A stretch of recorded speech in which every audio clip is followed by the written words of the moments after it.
Hi,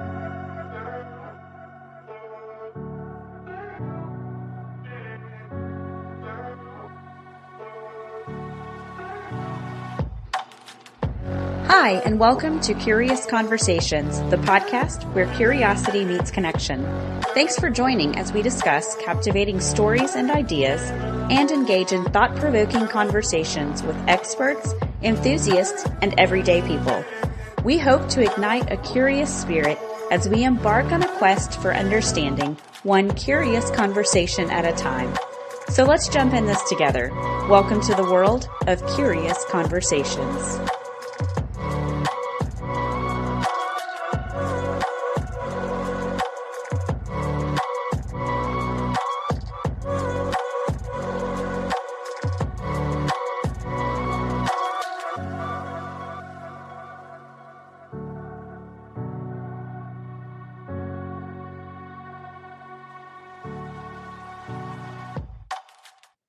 Hello, and welcome to Curious Conversations. We are your hosts, Carly and Mandy, and this week's episode is titled Suddenly Sick.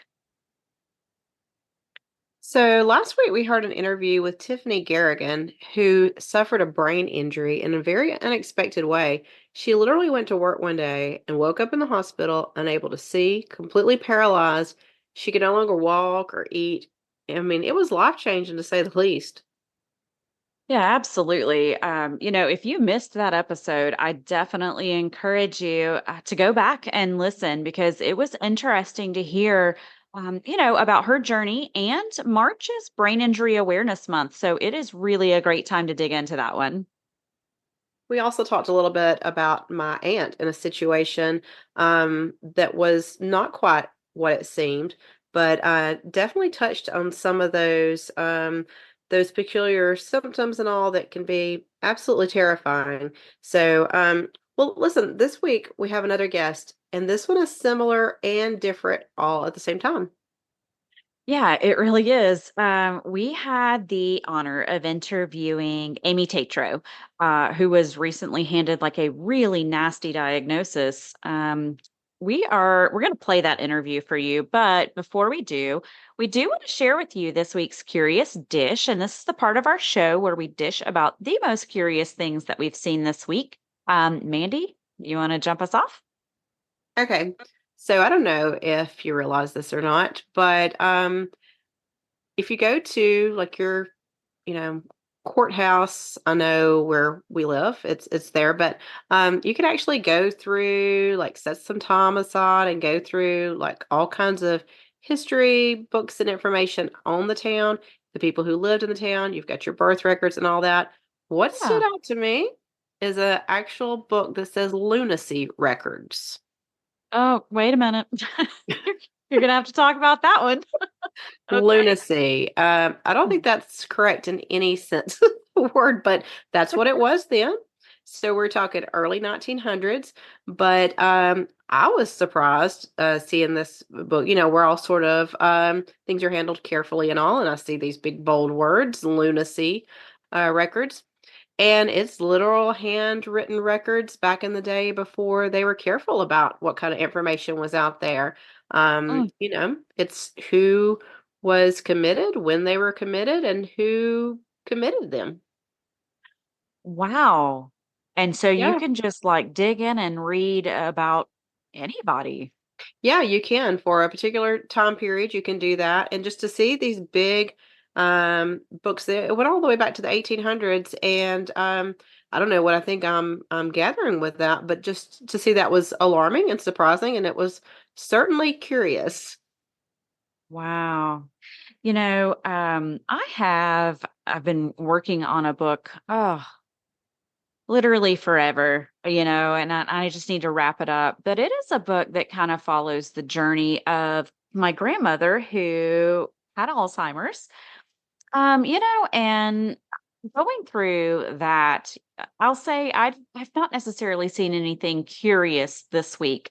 But I've dealt with some curious things, just kind of reliving some of those times and watching kind of the struggles that she went through. And then when I couple that with these episodes that we're working on that are talking about brain injuries and just lunacy, things being totally different and off the wall and almost really understandable. You just kind of start to question, wait a minute, what's happening? And I found myself in that place with my grandmother so many times. And I think there is just some a desperate need to educate people on the day to day of someone who has Alzheimer's. It's like we talked about your aunt waking up and there being a sudden change. I mean, it was just a like a switch that was flipped. It is much slower with Alzheimer's, and you don't know if you've not experienced that. You don't know where it's going to stop. So, I mean, it started, and this is so stereotypical with the putting the keys in the refrigerator. You hear about that. Hmm. And those little things that you just play off to, well, you're just getting a little older. And then all of a sudden you've got someone who's acting so out of character and doing things that just don't make sense to our human minds. And I think now we're looking and we're seeing COVID play into this a little bit. You hear people talk about COVID brain. That's Yep. COVID fog. And I think that there's some confusion. There's a whole lot of that that's kind of getting mixed up, and it's scary. It's scary times. Yeah, it is, and, like you talk about just reading, that's a lot of curious, information. I think it's always interesting how we can be working an episode and something comes up that has to do with that, and it just ties in, perfectly, and, all this is very curious and interesting, and even in looking at those records, it says lunacy. Well, what did that mean back then? Yeah. How many different things were misdiagnosed, and just the puts the fear in you to think of what you might been committed for back in those times. Yeah, that's exactly right. There's definitely there's medical things. I get that. There are people who they have Alzheimer's, they have early onset. There are different reasons that we have to deteriorate. Everyone has to die. But there are some things that pop up like the brain fog that kind of came along with COVID and things like that. And you just wonder, gosh, how far is this going to go? Is it going to end? There's just a lot there to dig into, and it can be scary. Before we dive into our interview, because a lot of what we're talking about is play into that interview, I just talk about Amie for a second. Amie's a really close friend of both of us. Mhm. Um, I met Amie through my daughter, and my daughter was best friends with her son. And they both knew that their mamas were writers, and so they kinda got us together for the first time when we first met, and we joked then and still joke now. They kinda called it, the parent play date or the mommy play date. They just together like kiddos. Yeah, well, so I met Amy in a critique group years ago, which was your critique group, and where you and I met up, and we sort of stayed in touch by social media and stuff since then. I haven't seen her just recently, but I definitely like to touch base with her every once in a while, see how she's doing. And it's kind of crazy to me to think that was the same time basically that I met you, and that feels like hasn't that always been? I didn't. Yes, yes. Yeah. You and I click on the weirdest level, and I just love it. I do too. I do too. The rest is history, right? That's right. Well, Amy's story, it starts off with just normal, everyday Amy who thinks that she is good and has forever to do what she wants to do and finish her books. But it quickly takes a spiral just downward. It's almost shocking. So, without further ado, here is our interview with Amie Tatro. Hey, Amy, thank you for joining us today. Before we dive into your story, we actually want to know a little more about you. Oh, thank you for inviting me. My name is Amie Tatro. I live in Northwest Georgia. I'm 47 years old. I have two grown sons that still live at home and a husband of almost 19 years. And I have seven dogs, a horse, couple cats. So that's pretty much my life right now. I used to be an EMT. I was injured um, in 2015 lifting a patient, so it ended my career. And since then, I've been kind of just living life with that. And so that's who I am now. Yeah, so you talk about the pets that you have. You do a lot, you're very involved with rescuing. And I love that. You have recently rescued a baby, and his name is Judge.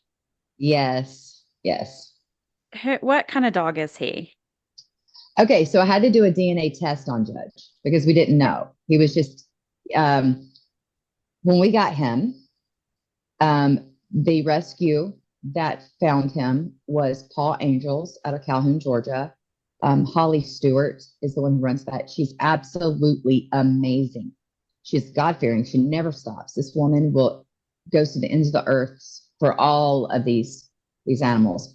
And my husband just saw a picture of it. We were looking at Facebook. I was looking at Facebook and I saw this picture of this dog that was skin and bones, big sores on his back, and he looked like he couldn't even barely hardly stand. And so I showed him to my husband, Nathan, and he said, "Where's he at? Bring him home."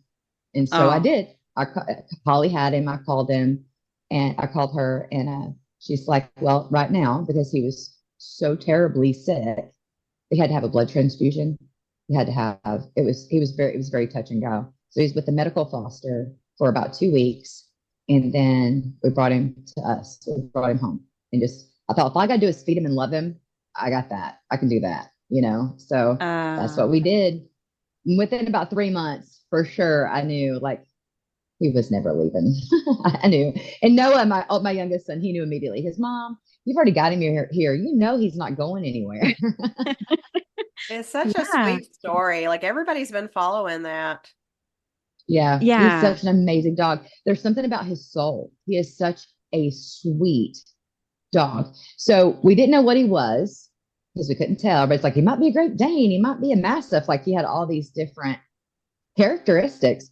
And when I did the DNA test, it was like he was like 60% pit bull, and then Hmm. American, then so much like 20 something American Staffy. He had some Great Dane, not Great Dane. I'm sorry. He had some Rottweiler and Chow Chow and American Bulldog, American, and then English Bulldog. It was crazy. It was like the mix was Wow. just insane. He weighed 45 pounds when we got him, skin and bones, literally skin and bones. And then now he's over 100 pounds. He's over 100, solid, Wow. beautiful. Don't even look like the same dog. You wouldn't know it if you didn't see the scars that he has on his back from the Um, sores. Yeah. wow. Yeah, I definitely would have said Great Dane, so that's surprising that hmm there's none in there. Yes. He was, and it's crazy. Other than the Rottweiler, I don't know of any of the other dogs that were. Oh, there was Boxer too. So, but those two dogs, I thought, well, maybe that is attributed to his height some. But I really thought he was going to be like a mixture with a Great Dane and something else because he's bigger than that. So He's that's your baby. yeah. That's like your life now, right? Well, he's one of them. Yeah. I got seven. But Yeah. he absolutely he adores my husband. He adores Nathan. Mm. It's crazy, but he does me too. But he seems to just all of a sudden been Nathan's boy. So I was like, all right, I've got all Yeah. the other ones. They follow me around the house. So I guess I didn't need another 100 pounder to follow me around. But yeah, he's a baby. Yeah. My husband fell in So, love with him though on site. So yeah, it wasn't hard to bring him home. so you have, yeah, all the animals that you take care of, and love so well, but your two sons, you take care of your sons and you love your sons very well. Tell us what I a do. typical day in the life of Amie looks like. Well, Amy now has a pretty relaxed life. My life used to be much more hectic, a lot more stressful than it is today, thankfully. Um, I do have the care of the animals. We're always making sure they're fed, make sure they're watered, make sure they go out 1,000 times a day because nobody ever goes out at the same time or comes back in the same time. Um, my boys, I got a 22-year-old and I have a 25-year-old, Eli and Noah. Eli's the oldest, and they're both working. And I've never wanted to rush them out. I wanted them to make sure that when they left, they were ready to go. We didn't want it to be one of those things. I've always said leaving should be a happy thing. Leaving home should be a fun thing. It should be a good thing. It should be an adventure, and everybody should be supporting you when you go. That's how I felt it should be. So I never wanted to just push them out. And, I think that they're definitely having to experience the hardships of understanding how the world runs economically. And so, it's been my oldest son, Eli, he is an electrician. Well, he works for my uncle. He will be getting his electrical license sometimes this year. He'll be taking the test. It's been 4 years. So Eli is 25 years old. He'll be a licensed electrician. Noah, my youngest, he's a performer, and he's so much fun. And he's just kind of getting his feet off the ground on what to do. He's the one that's going to take a little bit more, but to nudge out, but he'll be fine. So I just try to, I do the typical mom stuff. Even I should probably do too much. So, wash their clothes, and I still cook all their dinners and try to make sure everybody's fed and all that stuff. And I do all the cleaning. It's okay. They're gonna have their own house one day, and I'm not going to do none of that there. Yeah, they'll have plenty of that to do for the rest of their lives. Yep, absolutely. So I just want them to remember, because this is the last few years, and they're going to be gone. So I want it to be fun and joyful. I know it's probably a little too easygoing for them, but they'll figure out how hard the world is soon enough on their own. So. That's how I feel. It's hard to on purpose make it hard for them, right? Like, how do you do that? Right. You have to do it in practice do it in practice without actual harming your child. Sure. So, you have to give them little things of practice. Like, well, if you make this decision, then this is the consequences of that decision. And it in an adult way, you're still treating them as adults, but not allowing them what I did with Eli is I slowly started putting all of his bills onto him. Like, here's your phone bill. So start paying your own phone bill. And then here's your car. You had to get it. He had to get his own car insurance. And then, you just slowly work them in to the responsibilities of life. I feel like instead of just tossing them out into the world, I was kind of tossed out into the world. Good luck, and then I was 40 before I figured it out, and so that's not what I want for them. I want them to have the financial understanding and, right. And give them practice on how to be an adult. Yeah. Well, today we're talking about, we actually have titled this episode Suddenly Sick, and it was for you, it came as a stark misdiagnosis, really. Yes. And something that was just, you really were blindsided by it. Something that came on in my world, it came on very quickly because I just sat down and heard you tell your story. But what did that look like? We want to know when you realized, hey, there's something off. Well, there was a few years after I had got injured as an EMT lifting a patient, and I was on a ton of medications, and some I'm still on, but I'd had back surgeries. I was in constant chronic pain. It was constant pain. I eventually had to have a fusion. I had to have 2 different disc surgeries. They put in a spinal cord stimulator. They took it back out. I was on nerve pain medication. I was on everything. I was just anything we could do to ease my pain. And so I started noticing, I thought, and this was in December of 2015 that I got hurt. My first surgery was in October 2016, and I never went back to work after that. I was never cleared to go back. And then it was multiple more after that.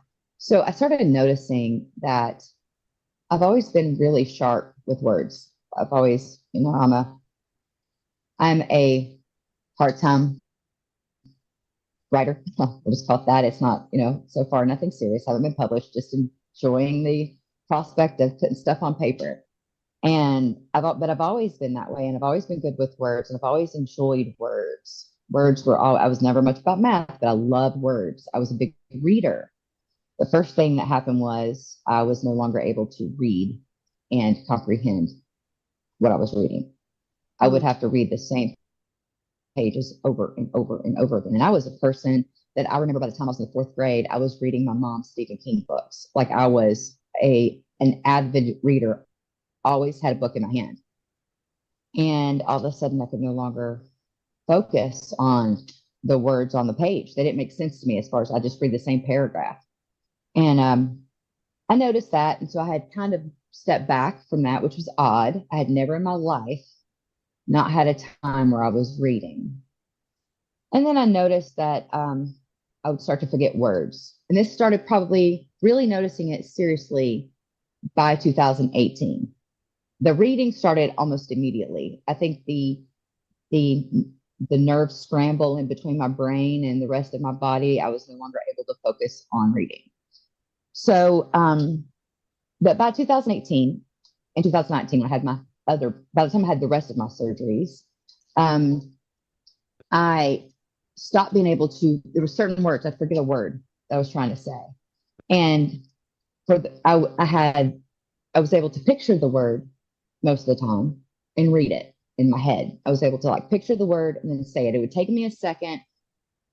I would feel like it was long seconds, but it really wasn't. It was just a pause.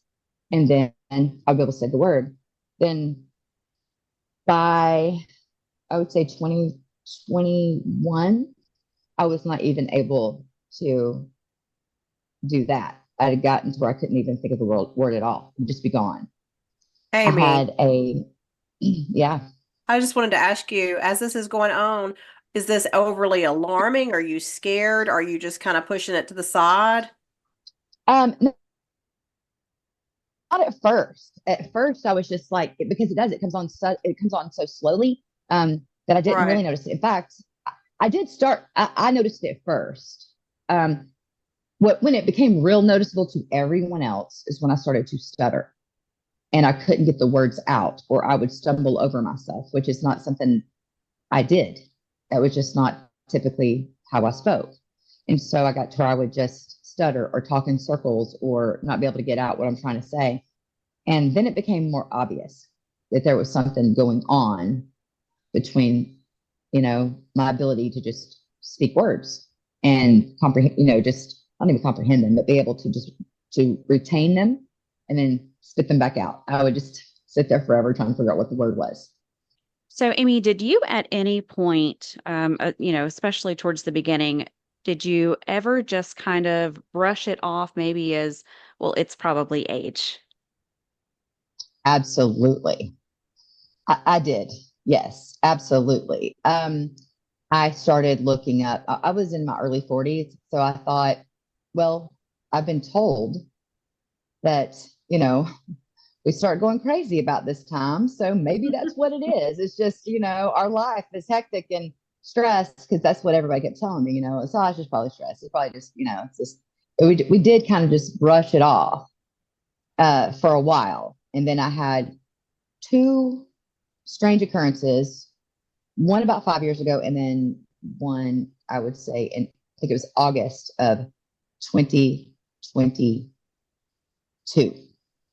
So there were a few years apart, but the second one is what really kicked me into gear. The first one I kind of ignored. The first one was not, I just let it go. But the second one was like, okay, no, there's something happening. So, but the first strange thing that happened was I had woke up one morning. It was, I don't know, it was just strange. It was like I woke up. I did not know my own name. I didn't know where I was. I didn't know, I couldn't remember my husband's name or my children's name. Like for a minute, all the names were just gone. And in the frame of time, it felt like forever because, sometimes you first wake up and you're like, takes a second before you get out of the dream state. You're kind of waking up and your brain starts kicking in and you just get up and start, what you got to do today. And it was like I was waiting. I'm waiting for a download. I'm waiting for my brain to kick in. And it took like 15 seconds, 20 seconds, which when you're just laying there waiting to figure out who you are, that's a really long time. You know, I was just Oh, like, that's terrifying. any minute now. Yeah, it was. Well, I knew I was safe. I felt safe, but at the same time, it was fair. I was like, and then once I got out of it, I thought, what was that? You know, that I've never done that before. And I didn't know what in the world could cause that, you know? It never happened again. So I just kind of let it go and just moved on, you know?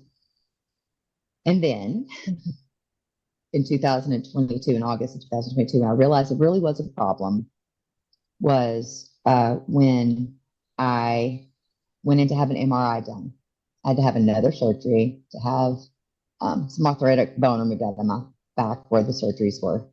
And I walked into the MRI location with my hands full from the truck. I pulled some stuff out, had, uh, the paperwork and my wallet and things. And so I walk in, they call me back to get checked in.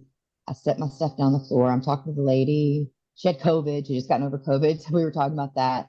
And then everything was said done. I reached over to pick the stuff up off the floor that I had laid in the floor and realized that there was a t-shirt laying on top of my belongings. And I thought, well, that's weird. And I looked at her and I said, somebody left their shirt here. And I go to pick it up and hand it to her. And as it passed by my face, I smelled my husband on it. And it was like my cave brain said, that belongs to you. Even though I did not recognize the shirt. I don't remember holding the shirt, bringing the shirt in. I carried it in my hands for, I had it in my hands for 30 minutes, had no idea I'd even been holding it. And so that moment was scary. And then a few minutes later, they call me back to have the MRI done. And I realize I repeat myself to the lady that's doing the MRI on me twice, 2 different times. I give her the same story in about a 30-minute period. I had told her that I used to work in dialysis. I used to be an EMT. I used to put in IVs. We talked about, all of that, I just said it twice to her before she put me on the machine. And then the second time, whenever she was going to give me the injection. And she said, yeah, the second time she said, yeah, I know. And I thought, how does she know? How does she know that I used to be an EMT and I used to work in dialysis? How does she know? Does she remember me from when I had my surgeries? And I sat there because I had to have, it was with and without contrast. So I had to have, 20 minutes of no contrast MRI. And then they put the dye in and then, you do another 10 or 15 minutes. And as I'm laying there during that second time, I went, oh my gosh, you just told her the same story twice in less than an hour. I didn't even remember it the first time. So were you thinking at this point anything, because you're enough in your own mind, you're clear-headed in one way, but you did something that's off. Did you Yes. put a name to that in your head at that point? No. Yeah, no. I didn't have any idea.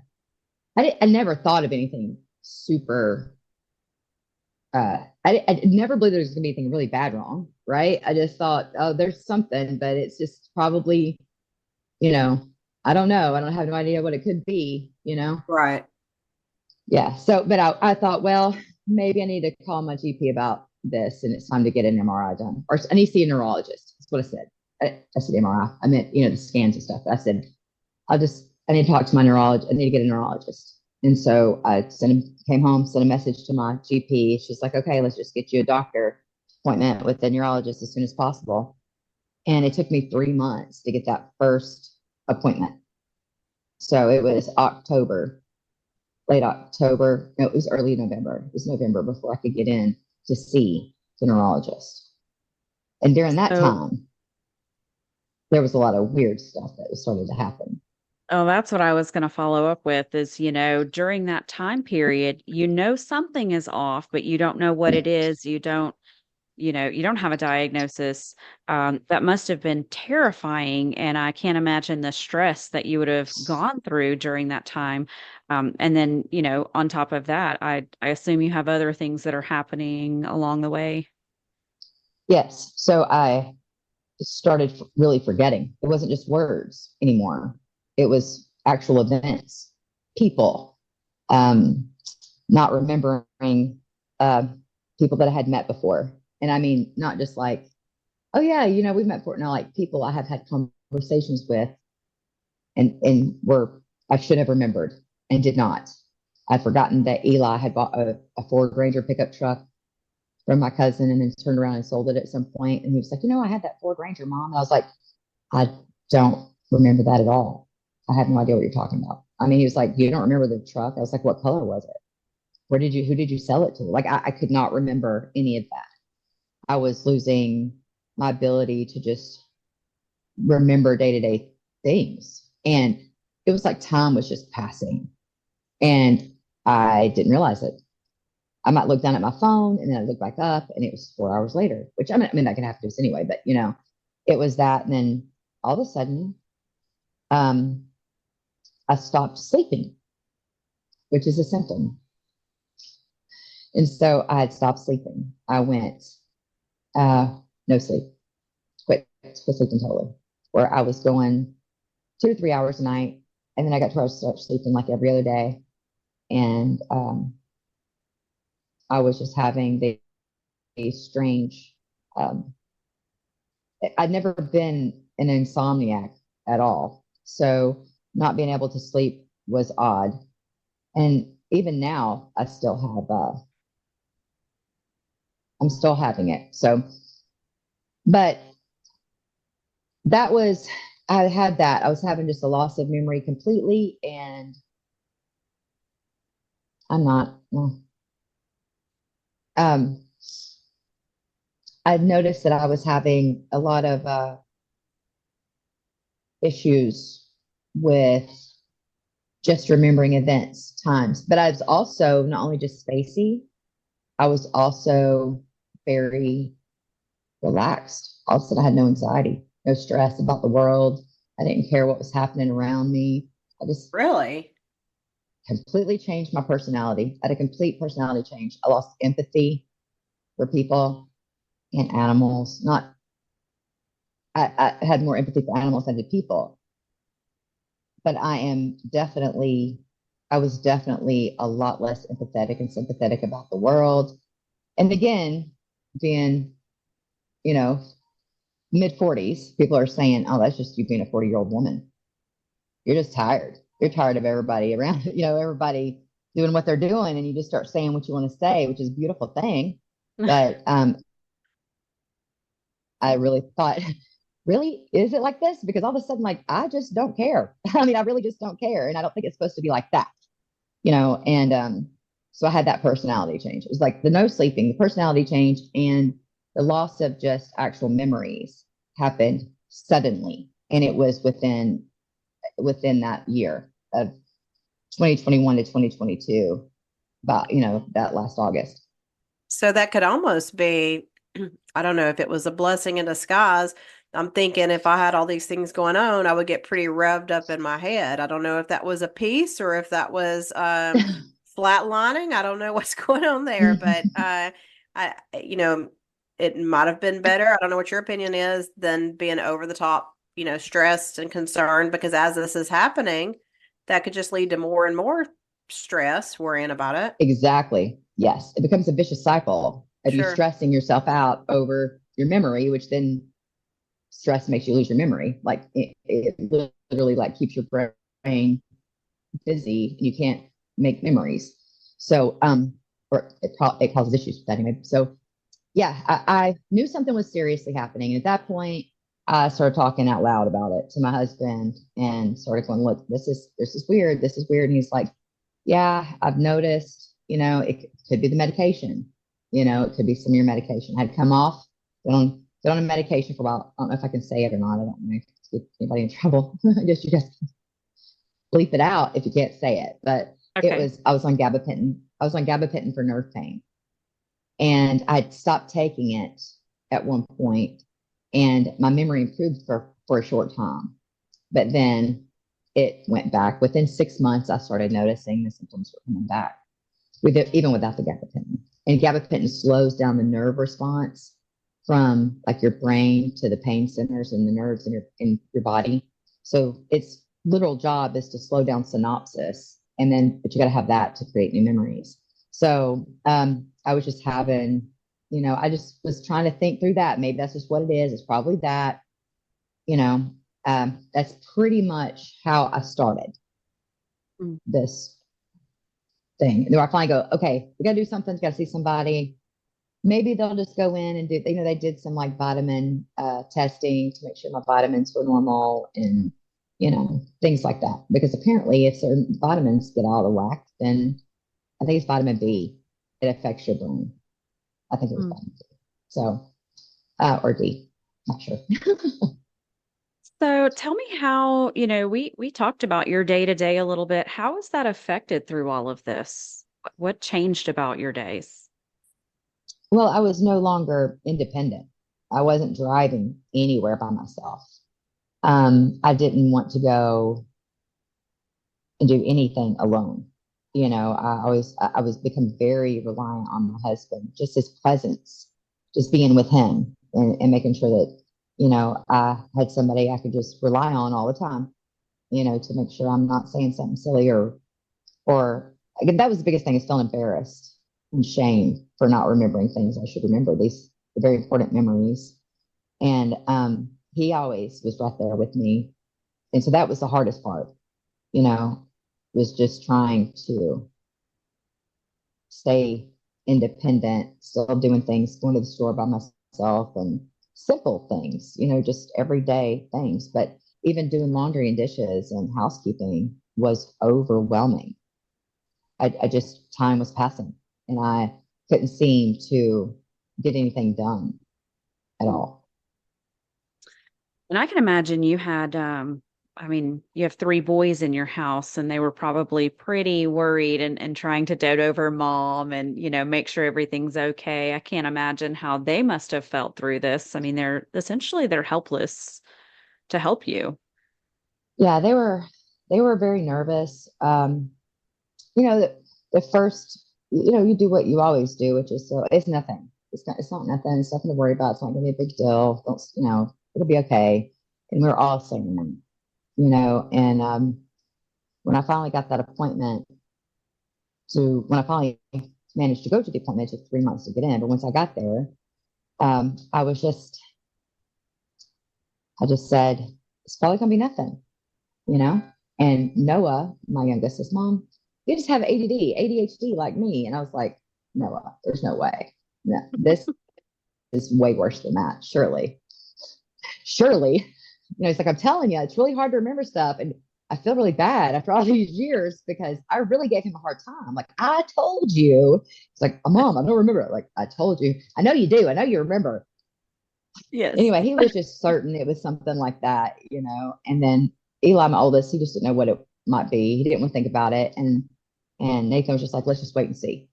Let's just wait and see. We're not going to stress it. So they ordered a PET scan, it's called an FDG PET scan, like F as in Frank, D as in dog, G as in good. So FDG PET scan that actually reads your brain. It's almost like a nuclear medicine that they put in your brain that shows it in real time, what's active, what's happening. It's like they're looking for an uptake in FDG. I don't know all the details. I just know they're looking for glucose in the brain, and it's supposed to be like properly in there. So, Right. well, I'm a diabetic. Okay, so they've now determined that Alzheimer's is considered type 3 diabetes. Oh, So I've never heard that. Yeah, they're saying that that the majority, like most Alzheimer's, is from glucose issues in the brain. The way your body will metabolize glucose is how you deal with diabetes in your whole body, but it also affects your brain. So you have type 1, type 2, and type 3. And they're thinking that now they're kind of connecting Alzheimer's with like a type 3 diabetes. Because most people who have Alzheimer's are also diabetic. So when those tests all got done, I had to do a sleep study. I had, blood work, and then I had this PET FDG scan that had to be done. I walked in the doctor's office on May 1st of 2023, several months later, because, I had to get through the holidays and then do all the tests and schedule everything out. And by the time I got through all of that, when I walked in there on that May 1st of 2023, I felt like everything was just going to be no big deal. They're just going to say, the next thing we got to do is maybe check your hormones. Maybe you're going through menopause. Maybe, because all of these things, women are affected so strongly by our hormones. If if you're going through menopause, a lot of times your memory absolutely goes for a while till all that levels out. So that's what I was expecting. That is not what I got. And I was all alone when I went in that room too. Oh gosh. Yeah. Your diagnosis was, it was pretty tough to hear. Tell us what you were actually diagnosed with. Okay. So, the neurologist walks in and he just says, Miss Tatro, I'm so sorry. I didn't know how to tell you this. You're just, but you have early onset Alzheimer's. And I just went, what?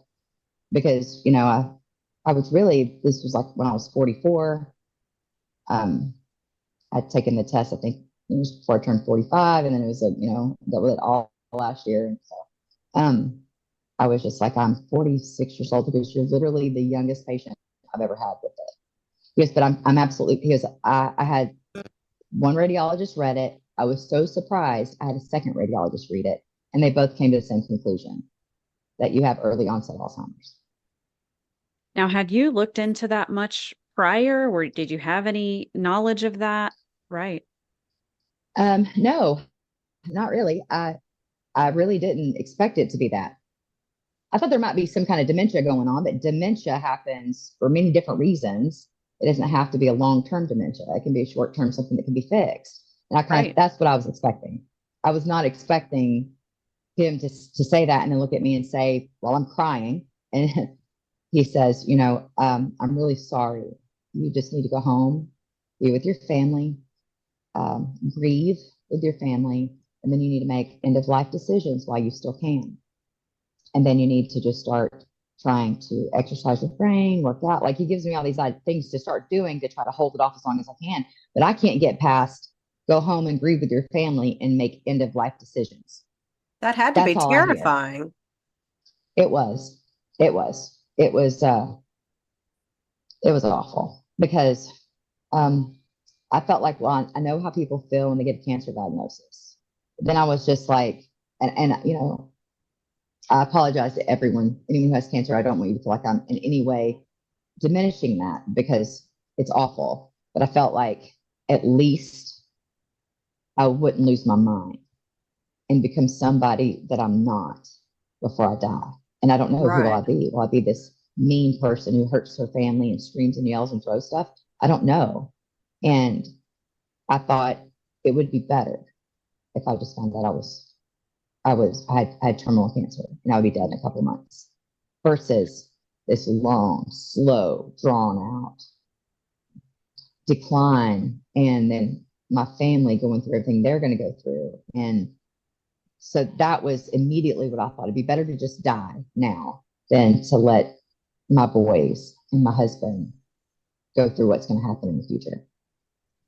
So, without crying or getting too intimate, I know personally, I know your children and your husband, so I can only imagine how they responded. But can you tell us a little bit about, their acceptance level and how each of them processed that? Yeah, my boys were great. They, of course, they were devastated. I mean, I had to come home and just tell them what happened. And course, Noah, my youngest, he's apologizing. I'm so sorry. I didn't mean to gaslight you. I just kept telling you it was only ADD, ADHD, mom. And I'm so sorry. I was like, Noah, because he's so sweet like that. And I said, no, honey, I don't, you could, nobody could know. We couldn't know this. There's no way we could have known this. And I really wish that's what it was. So I kept telling him, I really wish that's what it was. But no, you didn't do anything wrong, And my husband, I told Nathan first, and he was devastated. He was devastated. It was really, really hard for him. And I hated to see him. I hated to see him go through it. Because I understood, like as his wife, if this was him, how would I feel? And Eli, of course, he just told me every day, I'm gonna take care of you, mommy. It's gonna be all right. I'm gonna take care of you, mommy. And Noah was the same. I'm gonna take care of you, mommy. It's all gonna be all right. And Nathan was saying the same thing. You're gonna be taken care of, honey. Don't you worry. And so I wasn't really worried for me. I actually knew I was going to be okay. No matter what happened to me, I was going to be all right. They were going to make sure I was going to be okay. But I was worried about them. How were they going to go on? I'm still young, and the boys are losing their mom young. And Nathan, we've been married almost, 19 years now, but, he's still a young man, I'm like, you're going to have to go on and find somebody else's movie. He's like, never, never. I'm like, don't say it. It's fine if you do, honey. It's fine. I don't want you to be alone. And I was saying that, like, I don't want you to be alone. Like, we were talking about these things, but it brought everything into perspective very quick.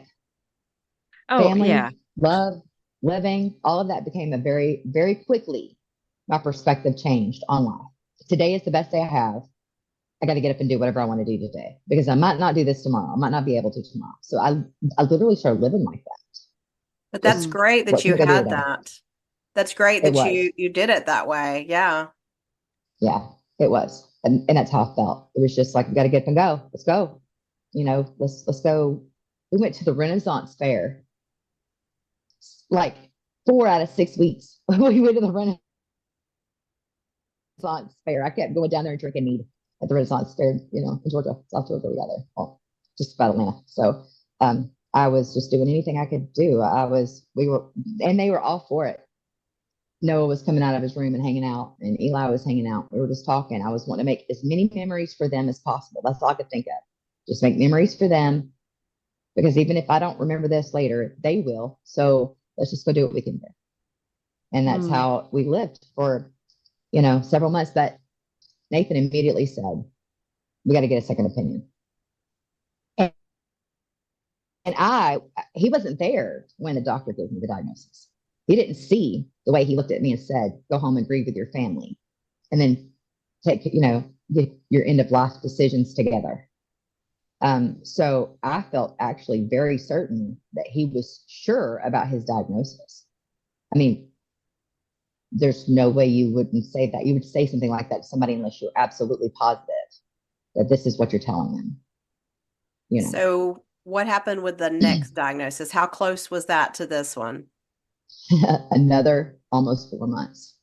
Wow. So May 1st is when I got that diagnosis, and it took me till almost the end of August to get in to see the second opinion doctor. And of course, my whole family was praying for me. We had, everybody was lifting me up, sending me love. Like, it was, and I was very open about it immediately. Most people want to keep all this stuff quiet. They don't want to talk about it because they know for sure whatever, I'm like, no, I'm not going to do that. We're just going to talk about it. We're going to talk about it. If it's wrong, it's wrong. And then we'll know that misdiagnoses occur and we're going to talk about it. If it's not, then I'm still going to die from Alzheimer's and we're going to talk about that too. We're just going to be open about it. And so I really didn't even feel that it was that important to get into the second opinion. I felt like it was just going to be the same thing. They're going to read the same scan that these radiologists read. So why would it be any different? And I went in to the second neurologist and asking the nurse practitioner. She spent almost 2 hours with me that day. We were doing tests that the other guy didn't give me. I had to do a walking test. I had to do a standing test. I had to draw a clock with the face on it. And had all of these little things that they were having me do. And she said, I'm still going to, right now you're passing all these, she's like, I wouldn't have even put you on the medication because that was the first thing they did was put me on the Donepezil, which is supposed to stimulate your brain. And it's for Alzheimer's patients. The first thing that doctor did, the first neurologist. But the second one said, I wouldn't have even put you on this unless you scored a certain score. And she said, you're well above that score. And I was like, okay.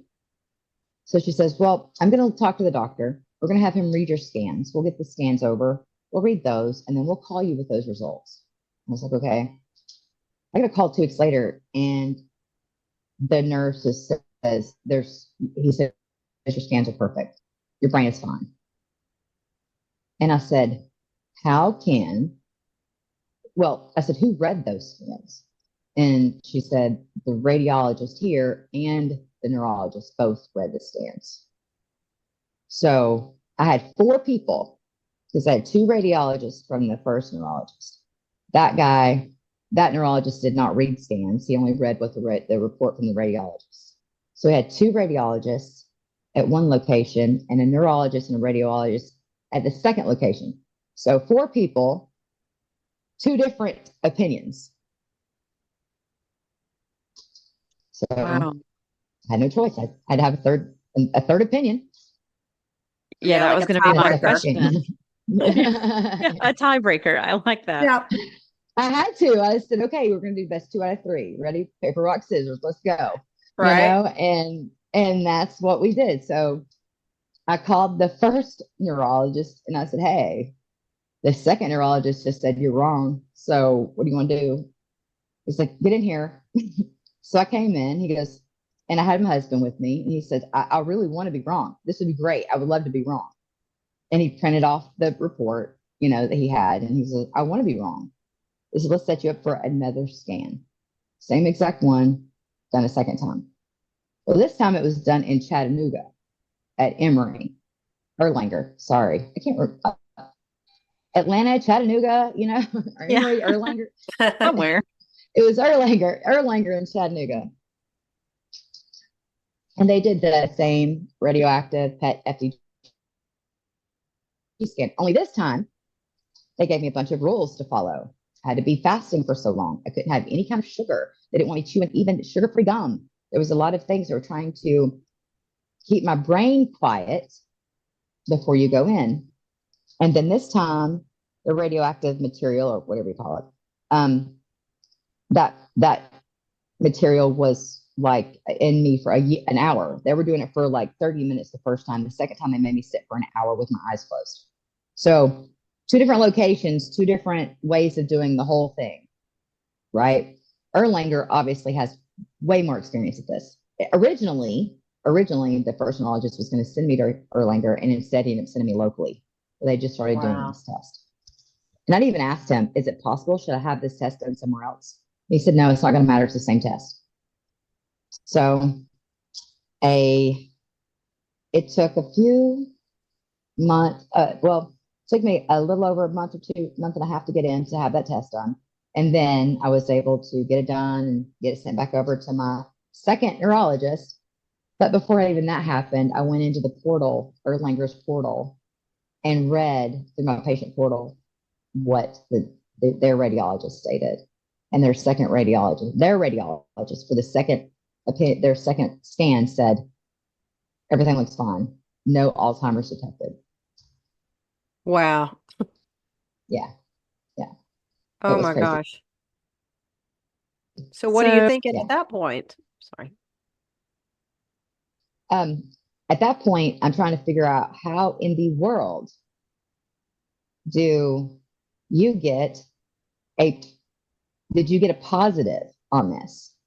How did you state that I was positive for Alzheimer's when everybody else is saying absolutely not? There's no way, that there's nothing wrong with your brain.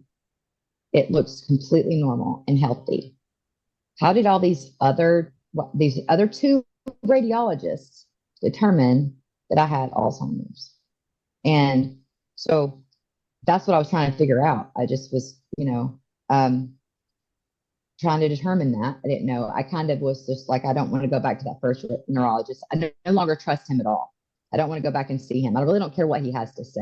I mean, I could ask those questions, but it's not going to really matter. He's not going to tell me anything, I mean, except for, I'm sorry, that's just what the test said. So I don't really need to hear his excuse. He didn't read the report, but all he did was read the report. He didn't read the scans himself.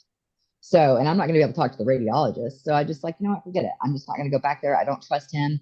He didn't have a very good bedside manner anyway. So I wasn't really thrilled with him when I first saw him, but it was like, whatever. He could still be a great doctor. It is the way it is. So when I seen the second neurologist again, who's now a full-time neurologist, he said, I have no idea how they came up with that. But he said, I'm just going to tell you, we're also getting a lot of misdiagnosis from Parkinson's from the same place. Oh no. Yes. Yeah. Ugh. Yeah. So, Amie, I believe they don't. No, go ahead. Sorry. No, I was just going to say, so I believe that this is a new technology. They're not used to using it. They don't know how to use this PET FDG scan. They don't know how to read it. And so they're throwing these radiologists into it. They're not tested. They're not truly, trained on it. And they're just misdiagnosing us with all kinds of brain problems in this area. Yeah. That's like a tiny work mishap that is life altering for the patient. Gosh. Yes. So tell us about you now. Do you have anything residual that kind of hangs on from that, or are you just better?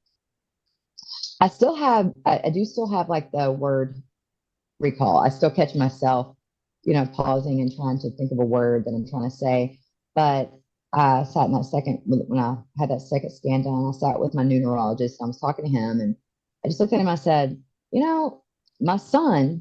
my youngest son swore that I had ADD or ADHD. Is that possible? Could I really be 46 years old and never diagnosed? And he said, absolutely. And so I just said, okay, well, I didn't even know that it would even have any kind of symptoms like this. I never in a million years imagined this is what the kind of thing my son, experienced. And then because he has it, and then my GP and I talked, and she said, let me just start you out on some Ritalin, which was awful. I had the worst anxiety ever. So I told her, I was like, I can't take that. So she put me on Vyvanse. And then suddenly I could start doing things again. All of a sudden I could get tasks done. I could do my laundry. I'm able to get most of the things that I need to do done. I can carry on conversations much better. I still have some issues, but, I believe there's probably a little more to it than just an undiagnosed ADD or ADHD, type scenario. I believe that it's probably hormonal. It's probably my age. It's probably stress. It's probably all the things. And then you add this to it. And my brain was just no longer compensating. Just no longer compensating. The pain, the chronic pain alone is enough to cause a lot of stress to the point where you start to lose your memory. You can't remember things. You're just hurting all the time. That's all you can think of. So I believe that was probably a big part of it. So we're talking to you. I'm sorry. We're talking to you right now. Everything sounds normal. I would never think you had dealt with any kind of struggle there. Is this a normal day for you? Is this typical for you? Yes. I get up, now it's much better. I get up in the morning, I'm able to plan my day. Do I need to go grocery shopping? Do I need to, what do the dogs need? Do they need to go to the vet? Do we have, things that need to be taken care of with them? Everybody's got their food. I got to make sure everybody's fed, everybody's got enough dog food, horse feed, and cat food, and then make sure my boys are fed, make sure the house gets cleaned and things like that. And the house is still never clean. Just going to say that. I can never get it clean. But I try. And, it is. It's like all of a sudden I can communicate again. I was in a fog. It would be like this strange fog where I literally couldn't catch a thought. It would just be like this weird absence and nothing mattered. And I didn't even have enough willpower in my brain to dredge up conversation or care about anything. So now, okay, I can engage again. I quit writing. I quit writing for 7 months, almost immediately. I mean, it didn't take Wow. long. So I stopped writing. I couldn't even read the Alzheimer's books that everybody was telling me to buy. It's like, I can't read them, y'all. I have to read everything and then listen to it on Audible at the same time. Yeah. But it's much better now. Yeah. I can even drive. There is an insomnia issue that I did have. I still have. So now I have to take just sleeping medicine. If I don't go to sleep by midnight, I go ahead and just take it. So, Wow. Amie, would you say there's like a major takeaway that you got from this, whether that's just a realization about how you want to live your life or appreciating each day? Do you feel like is there a silver lining to any of this, I guess? Absolutely. And there's there's absolutely that. Appreciate every day, knowing that um, just do whatever you want to do. No matter what, just do whatever you want to do. If you don't want to do something, don't do it. Don't volunteer to do things you don't like. Don't volunteer to waste your time doing things you don't want to do. Only do the things you want to do in life. That's it. And if you don't want to, you will be miserable. So just only do the things you enjoy. It's fine to say no to people. Perfectly fine to say, no, I don't really want to do that.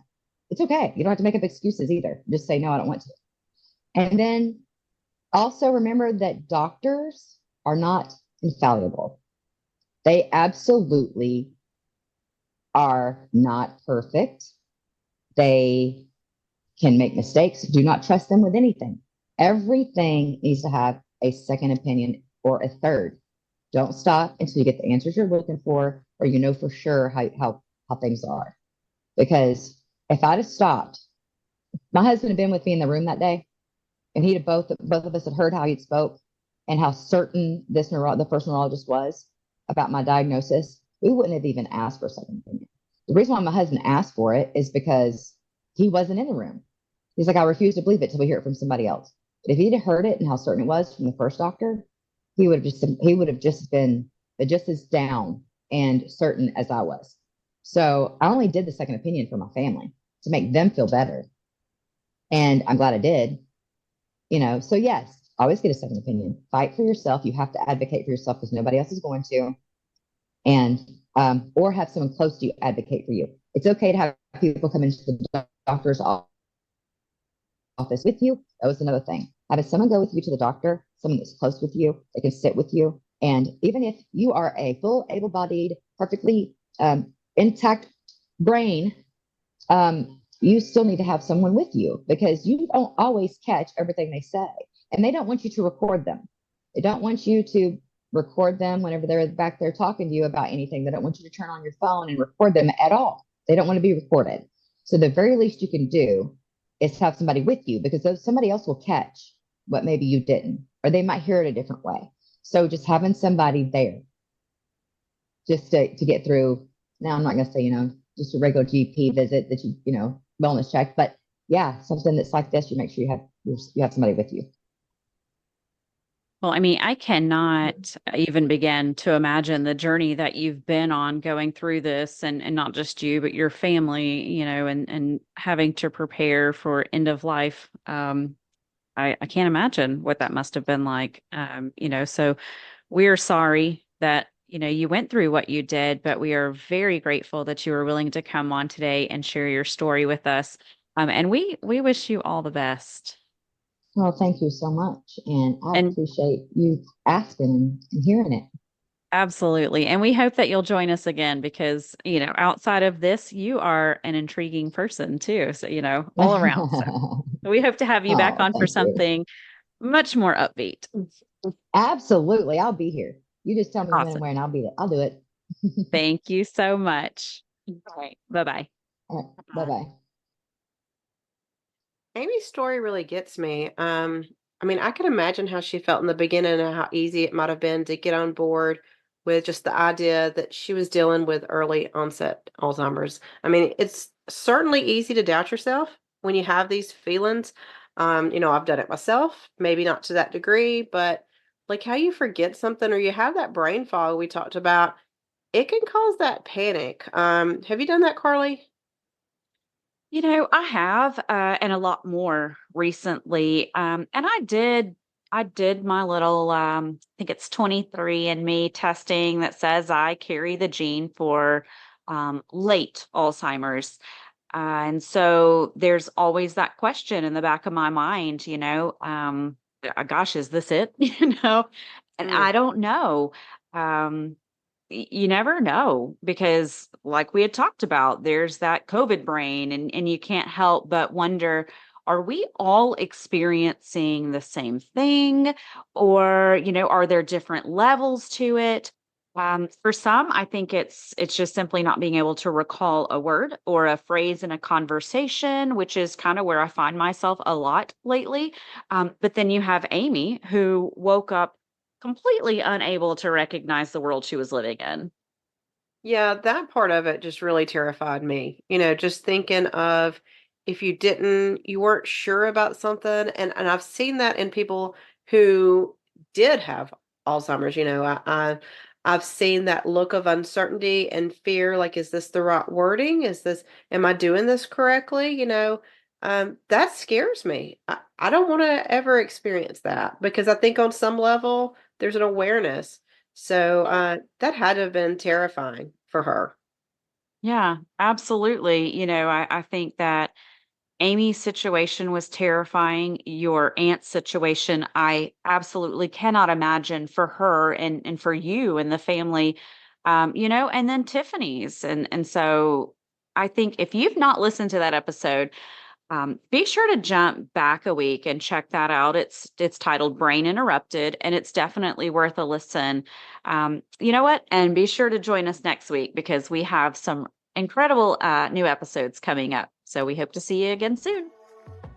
Well, listen, don't forget to follow us on Facebook, where we post exclusive content, contests, and so much more. And of course, you can keep up with our episodes through Podbean or wherever you listen to your favorite podcast. And as always, if you have a story that sparks curiosity or you have something that you want us to talk about, just shoot us an email to ourcuriouspodcast@gmail.com. We'll see you next time.